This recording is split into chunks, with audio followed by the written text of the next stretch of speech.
Hello and a warm welcome to the Southern View. I'm Sam Daniel from Chennai.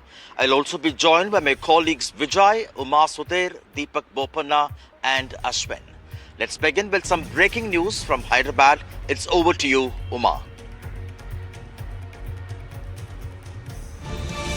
Thank you, Sam. The big breaking news is coming from Kerala, where in fact the Customs Department is conducting raids, we understand, in about 30 different locations, and they are raiding high net worth individuals, people including film stars Dulquer, Salmaan and Prithviraj Sukumaran as well. The entire episode is said to be codenamed as Numkor, which is a Bhutanese word for high-end luxury cars, and this particular scam that the Customs Department seems to be investigating is about the illegal import of high-end luxury cars, and it is said that these cars were being routed via Bhutan as used vehicles and being brought into India, and at Himachal Pradesh they were being re-registered and subsequently being sold for 4 to 5 times the amount at which they were sold in Bhutan. And what we are being told is that these could also be decommissioned vehicles of the Royal Bhutan Army as well, and there are many high-end vehicles in this, and the raids are happening in fact in Thiruvananthapuram, Kochi, Thrissur, Malappuram and other areas as well, as many as 30 different places. What we are being told is that the residences of both Dulquer Salmaan, who is a huge star in Malayalam cinema and of course son of actor Mammootty, and also Prithviraj Sukumaran, who also of course comes from a very big film family and himself a huge star in Kerala and elsewhere as well. Both their residences are said to have been raided as well, and the idea is to find out whether these industrialists, film stars and also the car dealers have the proper documentation for each of these stars. In case they have the documentation, then the probe will not go further. But what is being suspected is that if they do not have the documentation, then the high-end cars are going to be seized by the authorities. And yes, in the next few hours, we should be able to get an official word from the Customs Department on all of this. We are also joined by my colleague from Kerala, if you are able to get him, Ashwin Nandkumar, for more details on this. If we have Ashwin there, would you be able to tell us in how many locations we are having these kind of raids, and how are Prithviraj Sukumaran as well as Dulquer Salmaan involved, please? Uma, what has essentially happened is that the Customs Department was trying to trace these vehicles which has reached Kerala and other parts of the country. What they are saying, as per some of the customs sources, around 150 vehicles have been illegally brought to India without paying any kind of import duty or any kind of customs duty. They were brought in via road and then re-registered in Himachal Pradesh, brought to Kerala, re-registered again in Kerala. Now, these have been sold at a cost which is almost 5 times more than what these vehicles have been bought. What we get to also pick up from our sources is that, Uma, that this particular vehicles were bought in bulk from the Bhutanese Royal Army. These were vintage, many were vintage vehicles, many were disposed vehicles by the Bhutanese Royal Army, and these were somehow procured by these illegal agents and then brought in an illegal manner and being sold. What we picking up from Kochi is that 2 vehicles which are belonging to Dulquer Salmaan has been taken by the Customs Department. In fact, the Customs will also give more details about this entire operation. The operation has been code-named Operation Namkor, and what they say is around 20 vehicles have been sold so far in Kerala. They are tracing the whereabouts of the remaining vehicles as well. At least 5 districts in Kerala spanning from Kozhikode, Kannur, Thrissur, Kochi and Thiruvananthapuram, there has been multiple raids that are ongoing. The prominent one being that of Prithviraj Sukumaran's home as well as Dulquer Salmaan's home in Kochi. 2 vehicles, what we get to understand is a Nissan Patrol, a particular vehicle which is 1990 make, has also been taken into custody by the Customs. The Customs have also informed Umar that they will be holding a press conference today after 5:30 p.m. today to give more details of this Operation Namkor. Thank you, Ashwin, for those details. Let's now go across to Sam Daniel in Tamil Nadu for all the political news from Tamil Nadu, where, of course, this battle of wits between the TVK, Vijay, and, of course, the DMK. Back to you, Sam.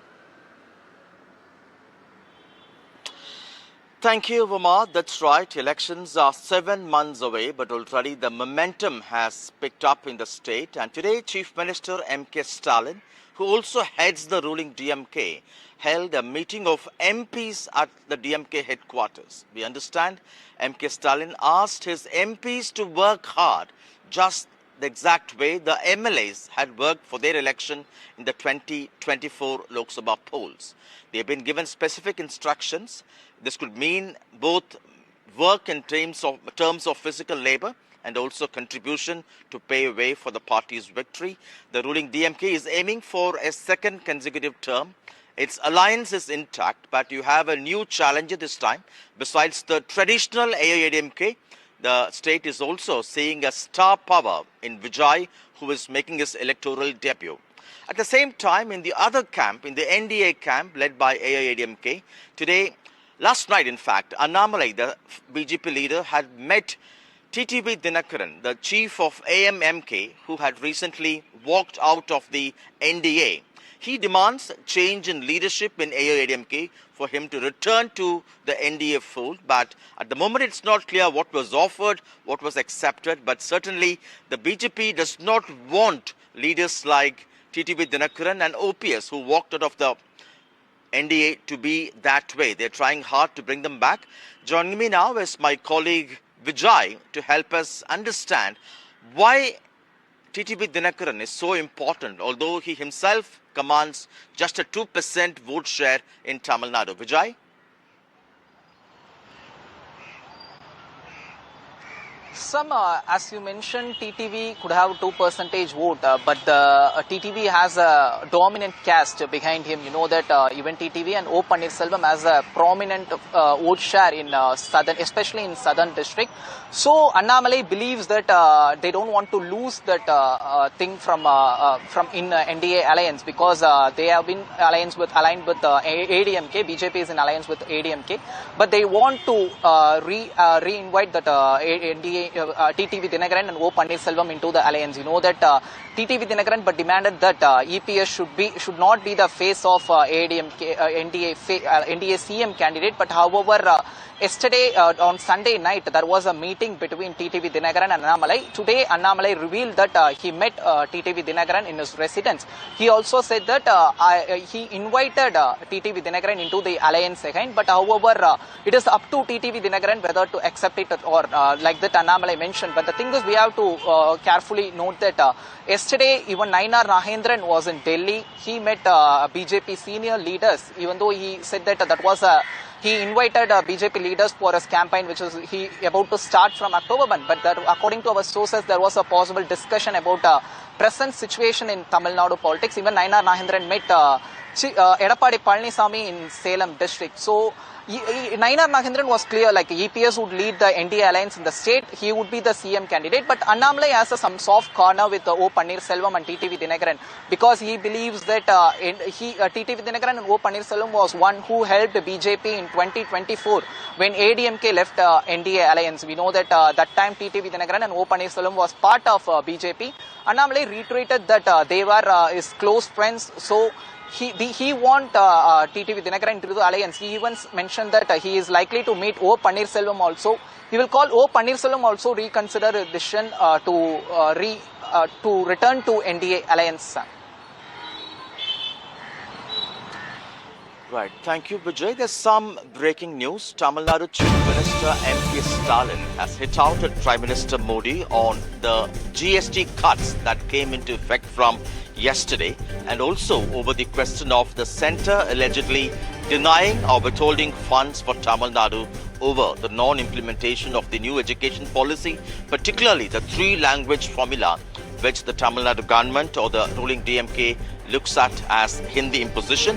In a statement, MK Stalin says the opposition has been demanding GST cuts from the very beginning, and that if only had the centre, the union government, he says, had announced this 8 years ago, families across Tamil Nadu, Stalin says, would have saved lakhs of crores of rupees. He also adds that 50% of these losses were actually borne by the state governments and that the union government has failed to acknowledge the contribution by the states over the last several years. And he also alleges that the union government denies funds that rightfully belong to states, and he has taken up the specific issue of the central government denying funds for Tamil Nadu's ongoing Samagra Shiksha program because the state government has not accepted the national education policy, particularly the three-language formula, which the ruling DMK calls it as a ploy to impose Hindi, something the BJP and the centre have denied. And Stalin says India cannot grow by punishing states and it has to respect federalism. The centre, he means, and the centre ought to release funds for Tamil Nadu. At the moment, there's no response yet from the BJP. But just recently, a few days ago, Union Minister for Education Dharmendra Pradhan had made it very clear that the centre can release funds for the Samagra Shiksha program only if Tamil Nadu government signs the MOU accepting the conditions, which means they have to accept the NEP for the release of these funds. And already the state government has also moved the Supreme Court demanding direction for the centre to release these funds. Let's go back to my colleague Vijay again. Vijay, again, strong words for MK Stalin, even as the central government celebrates this GST cuts as a landmark reform. And that now Stalin says the state government has actually borne 50% of this particular cost, and that the centre has not acknowledged. And he once again raises the issue of centre denying funds for Tamil Nadu.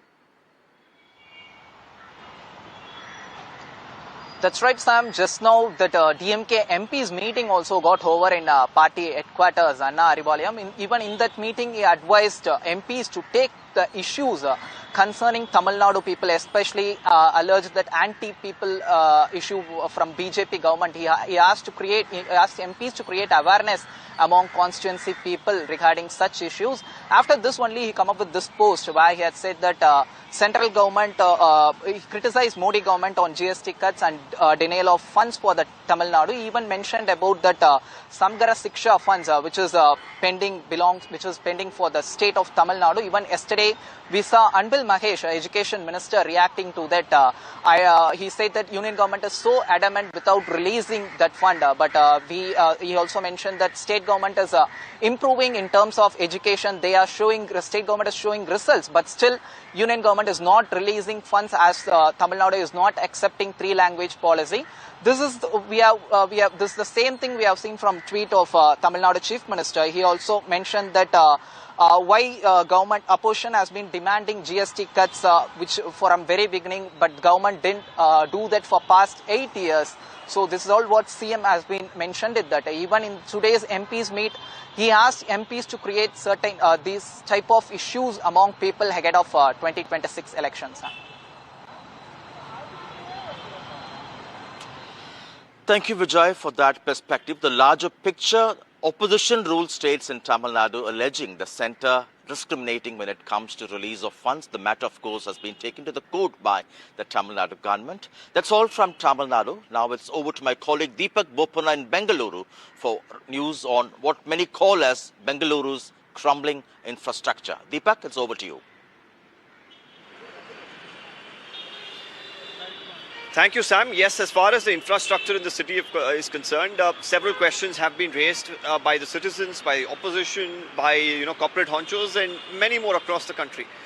Now, there has been an ongoing process of filling potholes. Speaking about potholes and the infrastructure, the Deputy Chief Minister has come down quite heavily and said that a lot about the Bengaluru potholes is politics, because he says he has travelled to Delhi and he's seen that there are potholes even outside the Prime Minister's residence itself. And he's going on to say, because probably the local body elections are coming up very soon in Karnataka, people want to just do politics. But on the ground, of course, the reality is that people are still struggling to deal with the pothole menace. Yes, There are potholes being filled on a regular basis, but why is it not lasting as some of the questions that the citizens are asking? Now, while we spoke to the Deputy Chief Minister earlier in the day, he goes on to say that on a daily basis in each corporation, there are 5 different corporations, mind you, right now under the Greater Bengaluru Authority. He says at least 200 potholes are being filled by each corporation. That amounts to about 1,000 potholes per day in Bengaluru. At this rate, is it very difficult to actually complete and really resolve the pothole menace is the big question. First, let's listen to what the Deputy Chief Minister had to say. ಗುಂಡಿಗಳನ್ನೆಲ್ಲ ಮುಚ್ತಾ ಇದ್ದೀವಿ, ಮಳೆ ಆಗ್ತಾ ಇದ್ರು ಮುಚ್ತಾ ಇದ್ದೀವಿ.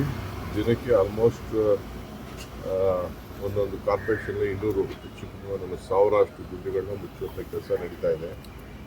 ನಾನು ಡೆಲ್ಲಿಗೆ ಹೋಗಿದ್ದೆ, ಡೆಲ್ಲಿ ಎಲ್ಲ ಒಂದು ರೌಂಡ್ ನೋಡಿದೆ. ಇದೆಲ್ಲ ಆದಮೇಲೆ ನೀವೆಲ್ಲ ನಿಮ್ಮ ರಿಪೋರ್ಟ್ ಹೇಳ್ಬಿಟ್ಟು ಅಲ್ಲೆಷ್ಟು ಗುಡ್ಡಿಗಳಿದೆ, ಪ್ರೈಮ್ ಮಿನಿಸ್ಟರ್ ಮನೆ ರೋಡಲ್ಲಿ ಎಷ್ಟಿದೆ ಅನ್ನೋದು ಕೂಡ ತಾವೆಲ್ಲ ನೋಡಬೇಕಾಗ್ತದೆ ಒಂದು. ಸೊ ನಾನು ದೊಡ್ಡ ದೊಡ್ಡ IT ಕಂಪ್ನಿಯವ್ರಿಗೂ ಹೇಳ್ತಾ ಇದ್ದೀನಿ, ಎಲ್ಲರಿಗೂ ಹೇಳ್ತಾ ಇದ್ದೀನಿ, ಇದು ಎಲ್ಲ ಕ್ಷೇತ್ರದಲ್ಲೂ ಕೂಡ ಇದೆ, ನಮ್ಮ ಕೆಲಸ ನಾವು ಮಾಡ್ತಾ ಇದ್ದೀವಿ. ಸೊ ಇದು ಇಡೀ ದೇಶದಲ್ಲೇ ಇರೋಂಥ ಎಲ್ಲ ವ್ಯವಸ್ಥೆ, ಬಟ್ ನಾವು ನಮ್ಮ ಡ್ಯೂಟಿ ಇದೆ, ನಾವು ಅದನ್ನೆಲ್ಲ ಮಾಡ್ತೀವಿ. ಬಟ್ ಇದನ್ನೇ ದೊಡ್ಡ ಎಲ್ಲ ಮಾಧ್ಯಮದಲ್ಲಿ ಇದನ್ನು ಬಿಡಿಸುವಂಥದ್ದು ಬರೀ ಕರ್ನಾಟಕ ರಾಜ್ಯ ಒಂದೇ ಅಲ್ಲ. BJP ಕಾಲದಿಂದನೂ ಮೊದಲು ರೋಡ್ಗಳು ಚೆನ್ನಾಗಿ ಮಾಡ್ಕೊಂಡು ಬಂದಿದ್ರೆ ಯಾಕೆ ಹಿಂಗಿತ್ತು? So on one hand, it's the potholes, and the potholes, of course, lead to traffic snarls as well. In the latest, the Karnataka Chief Minister has also returned to Azim Premji requesting for permission to allow vehicular movement through the Wipro campus. How this will pan out, whether the permission will actually be accorded, and is it right to actually ask for such permissions while, of course, there is already initially all clearances that are given for construction of a private building is another question that definitely comes up. My colleague Ritu joins us with more details. Ritu, on one hand, it's the potholes. The Deputy Chief Minister says 1,000 being filled per day. On the other, Chief Minister making requests to allow vehicular movement through tech parks or private buildings. How do you really think it will really fare in the days to come? Will there be a solution that the people have been hoping for?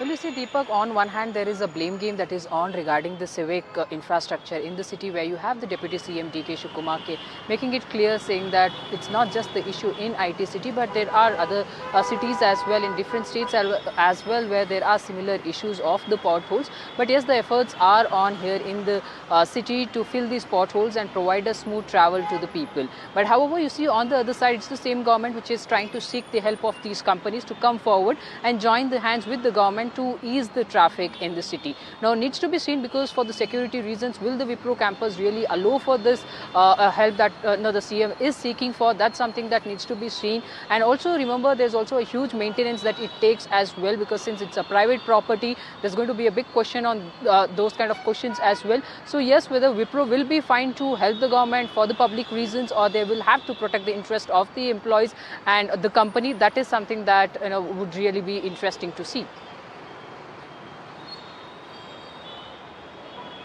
Right, Ritu, stay with us. We have some breaking information that's coming in from Karnataka. Now, this is over the decision of the state government to impose a cap on movie tickets. It was decided, of course, during the previous budget that there would be a 200 rupee cap on all movies that are aired in theatres in the state of Karnataka.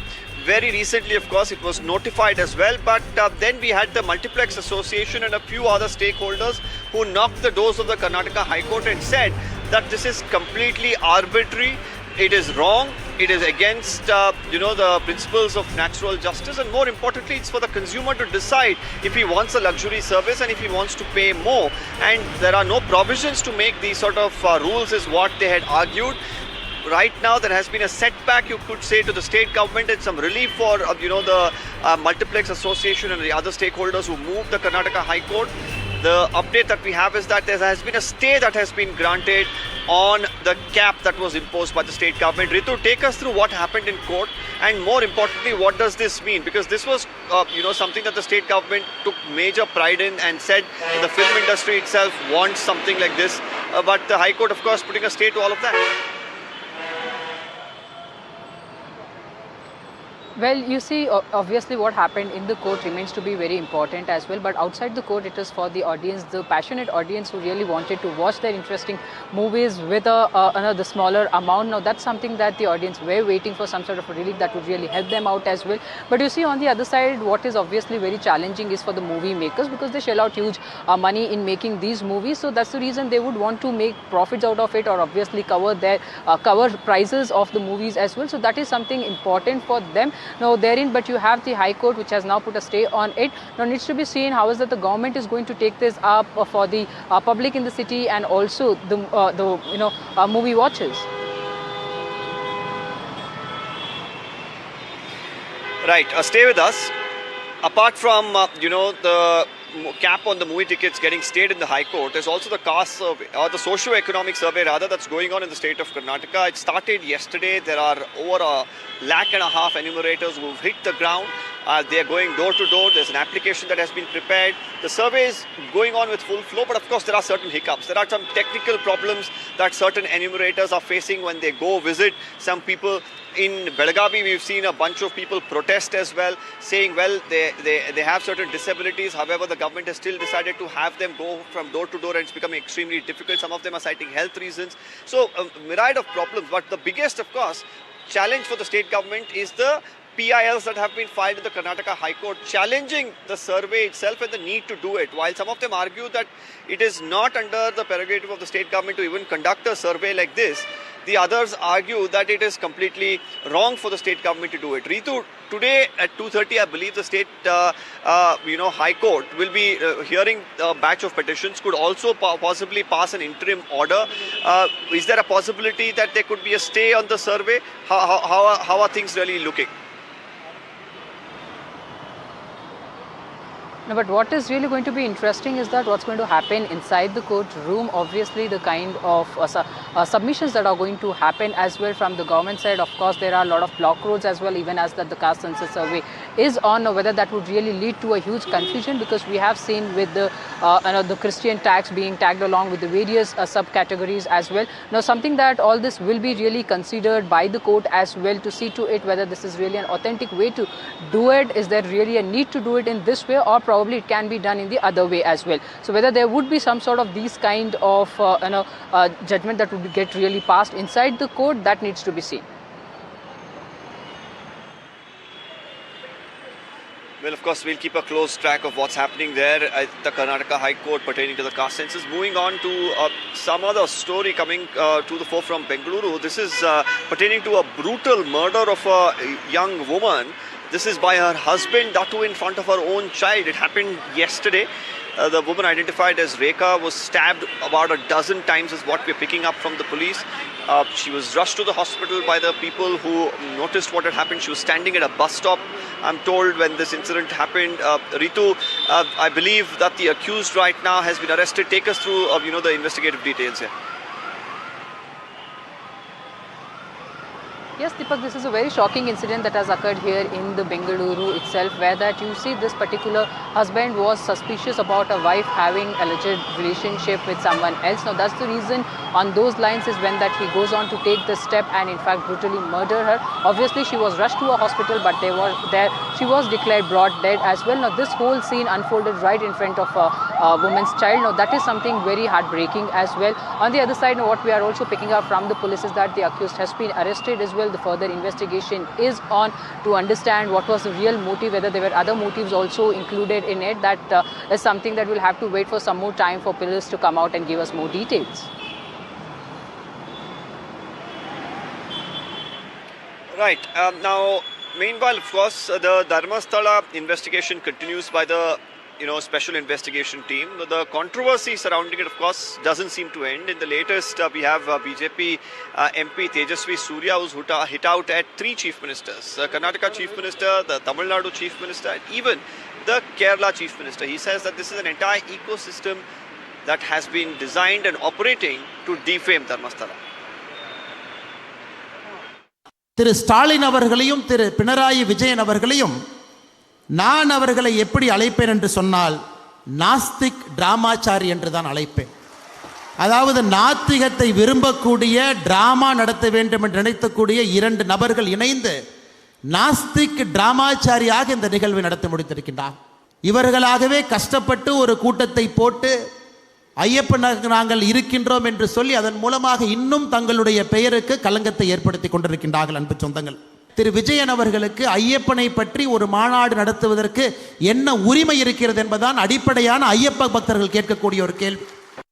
The communists, YouTubers, some unnamed person, they make baseless allegations against Dharmasthala temple, say 1000 murders have taken place. The person says, I will identify the places where the bodies are buried. They request an SIT to be constituted.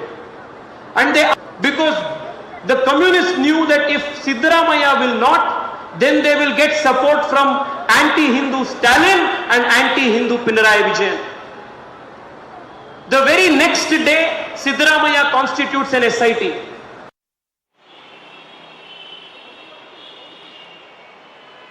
Well, that's it from me. Over to my colleague Ashish for more details.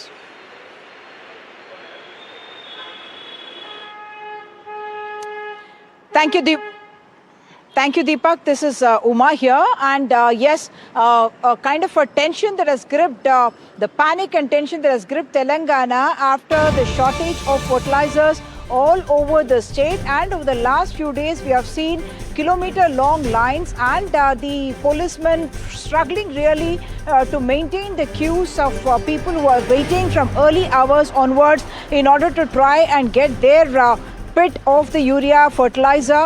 And the latest incident has happened in Pedavuru in Nalgonda district of Telangana, where a farmer who was standing in the queue since 3 a.m. in the morning, obviously there are huge crowds, and the police was overwhelmed with the kind of numbers and trying to keep their tempers and frustration in check. And that's when Deshya Nayak, a constable, has been seen on camera slapping in fact this particular farmer, and that has created quite an uproar because this comes just after another incident that happened in Nirmal district, where a Dalit farmer who had gone into the Agricultural Cooperative Society office where the fertilizer was being distributed, he was pushed back, and afterwards there have been protests that have been carried out in the district by the farmers doing rasta roko and road roko. Of course, there is also a political blame game that's broken out because the Telangana government is saying that we require about 10 lakh metric tons of fertilizer in this Kharif season, whereas we are getting much less, and alleging discrimination by the centre.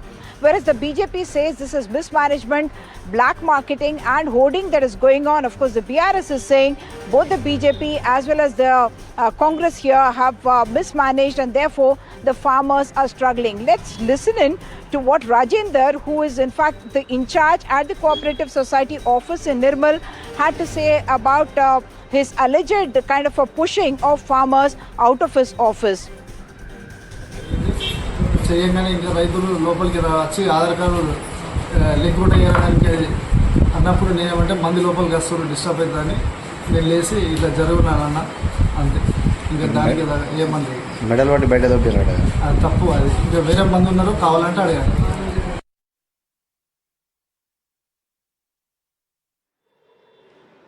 That's it then on Southern View from all of us reporters here on the ground representing each of the southern states. It's a bye-bye for now. Tune in every day at 2 p.m. for all the news from the south of the country. Lots more coming up on the other side of a very short break.